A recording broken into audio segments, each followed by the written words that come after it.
Mother promise promotions ಅಂತ ಬಂದಾಗಿಂದ ನಾನು ಹೇಳ್ತಾನೆ ಇದ್ದೀನಿ. ಅಂದರೆ ನನಗಿಂತ ಜಾಸ್ತಿ ಅಂದರೆ ನಾನು ಬಂದು ನಿಂತು ಮಾತಾಡೋದಕ್ಕಿಂತ ಜಾಸ್ತಿ ಸಿನಿಮಾದ ಪಾತ್ರಗಳು, ಸಿನಿಮಾದ ನಿರ್ದೇಶಕರು, ಇಡೀ ತಂಡ ಮಾತಾಡಿದ್ರೆ ಐ ಥಿಂಕ್ ಅದು ಬೆಟರ್ ಆಗಿ ಬೇರೆ ಥರ ತಲುಪುತ್ತೆ ಪ್ರೇಕ್ಷಕರಿಗೆ ಅಂತ.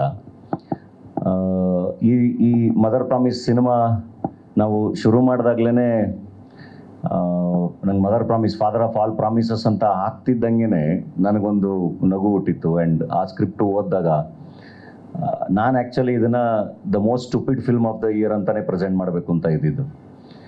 ಹಾಗಂತ ಸ್ಟುಪಿಡ್ ಸಿನಿಮಾ ಅಲ್ಲ, ಸಿನಿಮಾ ಆ್ಯಕ್ಚುಲಿ ಭಾಳ ಒಳ್ಳೆ ಸಿನಿಮಾ, ಆ್ಯಕ್ಚುಲಿ ಭಾಳ ಕಾಮನ್ ಸೆನ್ಸ್ ಇಟ್ಕೊಂಡು ನೋಡಬೇಕಾಗಿರೋ ಸಿನಿಮಾ. ಬಟ್ ಡೆಫಿನೆಟ್ಲಿ ಒಂದು ಸೆನ್ಸ್ಲೆಸ್ ಕಾಮಿಡಿ ಅಂತಲೂ ಹೇಳ್ಬೋದು.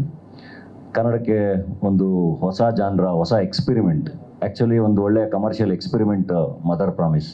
ನಾನು ಈಗ ಬರ್ತಾನೋ ನನಗೆ ನಮ್ಮ ವಿನೋದ್ ಅಂತ, ನಮ್ಮ ಅಣ್ಣ ಫ್ರಮ್ ಮೆಕ್ಸಿಕೋ ಟೀಮ್, ಅವರೇ ಪ್ರೊಡ್ಯೂಸರ್, ಅಂದರೆ ಒಂದು EP ಆಗಿ ಇರೋದು.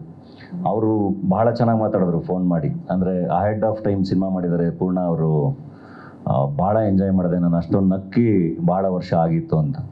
ಒಂದು 100 ಜನ ಸಿನಿಮಾ ನೋಡಿರೋದ್ರಲ್ಲಿ 80-90 ಜನ ಸಖತ್ ಎಂಜಾಯ್ ಮಾಡಿದ್ದಾರೆ. ಇನ್ನೊಂದು 10 ಜನಕ್ಕೆ ಮೋಸ್ಟ್ಲಿ ಆ ಹೊಸ ಜಾನ್ರ ಅರ್ಥ ಆಗಿಲ್ಲ, ಅಥವಾ ಅವ್ರಿಗೆ ಐ ಡೋಂಟ್ ನೋ, ಅದು ಇಷ್ಟ ಆಗಿಲ್ಲ.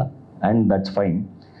ಬಟ್ ಥಿಯೇಟ್ರಲ್ಲಿ ಫ್ರಮ್ ದ ಪ್ರೀಮಿಯರ್ಸಿಂದ ಹಿಡಿದು ಎಲ್ಲರೂ ಬಹಳ ಚೆನ್ನಾಗಿ ಎಂಜಾಯ್ ಮಾಡಿದ್ರು. ಆ್ಯಂಡ್ ಈವನ್ ಮಾಧ್ಯಮಗಳು ಕೂಡ ಪ್ರತಿಯೊಬ್ಬರು ಸಿನಿಮಾ ನೋಡಿರೋರು ಭಾಳ ಖುಷಿಪಟ್ಟು ಭಾಳ ಒಳ್ಳೆ ರಿವ್ಯೂಸ್ಗಳನ್ನ ಬರೆದ್ರು. ಆ್ಯಂಡ್ ಐ ಥಿಂಕ್ ಮದರ್ ಪ್ರಾಮಿಸ್ಗೆ ಬಂದಿರೋಷ್ಟು ಅಂದರೆ ಸಿನಿಮಾ ನೋಡಿ ಅವರವರೇ ವಿಡಿಯೋಗಳನ್ನ ಮಾಡಿ ಸಿನಿಮಾ ಬಗ್ಗೆ ಎಷ್ಟು ಮಾತಾಡಿದ್ದಾರೆ ಅಂದರೆ, ನಾನು ಅದನ್ನೆಲ್ಲ ನೋಡ್ತಿದ್ದಾಗ ಇಷ್ಟು ಸಿನಿಮಾಗಳು ಪ್ರೊಡಕ್ಷನ್ ಮಾಡಿದೀವಲ್ಲ, ಇದರಲ್ಲಿ ಮದರ್ ಪ್ರಾಮಿಸ್ ಸಿನಿಮಾಗೇ ಇಷ್ಟೊಂದು ವಿಡಿಯೋಗಳನ್ನ ಪ್ರೇಕ್ಷಕರೇ ಮಾಡಿ ಹಾಕಿರೋದು. ಸಖತ್ತಾಗಿದೆ ಸಿನಿಮಾ ಅಂತ ಹೇಳಿ. ಆ್ಯಂಡ್ ನಮಗೆ ಭಾಳ ಚೆನ್ನಾಗಿ ಆಯಿತು ಕೂಡ. ಫಸ್ಟ್ ವೀಕ್ ಭಾಳ ಚೆನ್ನಾಗಾಯಿತು ಮಲ್ಟಿಪ್ಲೆಕ್ಸ್ಗಳಲ್ಲಿ ಶೋಗಳು. ಆ್ಯಂಡ್ ಈಗ 2ನೇ ವಾರಕ್ಕೆ ಕಾಲಿಡ್ತಾ ಇದ್ದೀವಿ. ಸೊ ಹಾಗಾಗಿ ಒಂದು ಅಂದರೆ ಒಂದು ಇಡೀ ತಂಡ ಇದೆ ಆ್ಯಕ್ಚುಲಿ. ಹಲೋ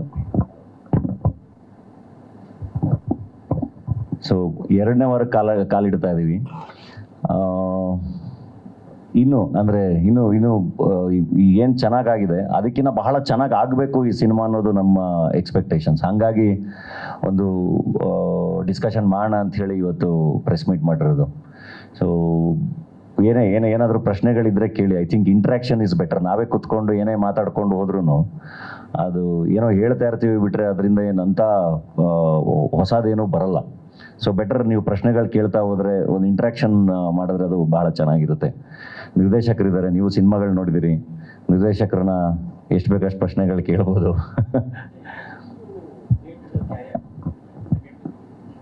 ಸೆಕೆಂಡ್ ವೀಕಲ್ಲಿ ಆಲ್ಮೋಸ್ಟ್ ನಾವು ಎಷ್ಟು ಸ್ಕ್ರೀನಲ್ಲಿ ರಿಲೀಸ್ ಮಾಡಿದ್ದೀವಿ ಅಷ್ಟು ಕ್ಯಾರಿ ಆಗುತ್ತೆ. ಯಾಕೆಂದರೆ ನಮಗೆ ಭಾಳ ಚೆನ್ನಾಗಿದೆ ಎಲ್ಲ ಕಡೆ ರೆಸ್ಪಾನ್ಸ್. ಅಂದರೆ ನಿಮಗೆ ಕೆಲವೊಂದು ಭಾಗಗಳಲ್ಲಿ ಸಿಂಗಲ್ ಸ್ಕ್ರೀನ್ಗಳಲ್ಲಿ ಸ್ವಲ್ಪ ಕಮ್ಮಿ ಅನ್ನಿಸ್ತಿದೆ ಅಂತ ಬಿಟ್ಟರೆ, ನಮಗೆ ಬೆಂಗಳೂರು, ಮೈಸೂರು, ಶಿವಮೊಗ್ಗ, ದಾವಣಗೆರೆ ಆ್ಯಂಡ್ ಮಲ್ಟಿಪ್ಲೆಕ್ಸಸ್ಗಳು ಎಲ್ಲ ಬಹಳ ಚೆನ್ನಾಗಿ ಜನ, ಎಸ್ಪೆಷಲಿ ಶುಕ್ರವಾರ ರಾತ್ರಿಯಿಂದ ಭಾನುವಾರ ರಾತ್ರಿವರೆಗೂ ಟ್ರೆಂಡಿಂಗಲ್ಲಿತ್ತು. ಆ್ಯಂಡ್ ವಾಕಿನ್ಸ್ ಬಹಳ ಚೆನ್ನಾಗಾಗಿದೆ.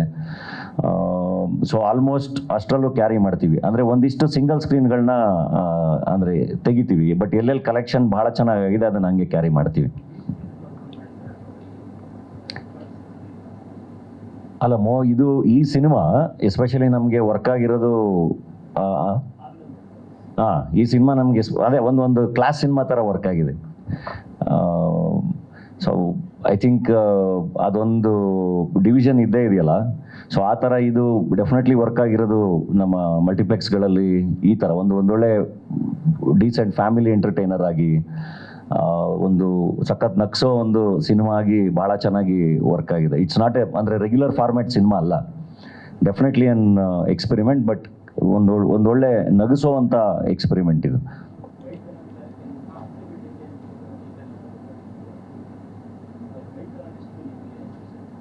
ಅಲ್ಲ, ಬೈಕು ತಂದೆ ಕೊಡಿಸಿರೋ ಬೈಕು, ತಾಯಿ ಕೊಡಿಸಿರೋ ಬೈಕು, ಅದು ಯಾವಾಗಲೂ, ಅಥವಾ ಎನಿ ವೆಹಿಕಲ್ ನಮಗೆ ಬಹಳ ದೊಡ್ಡ ಎಮೋಷನ್.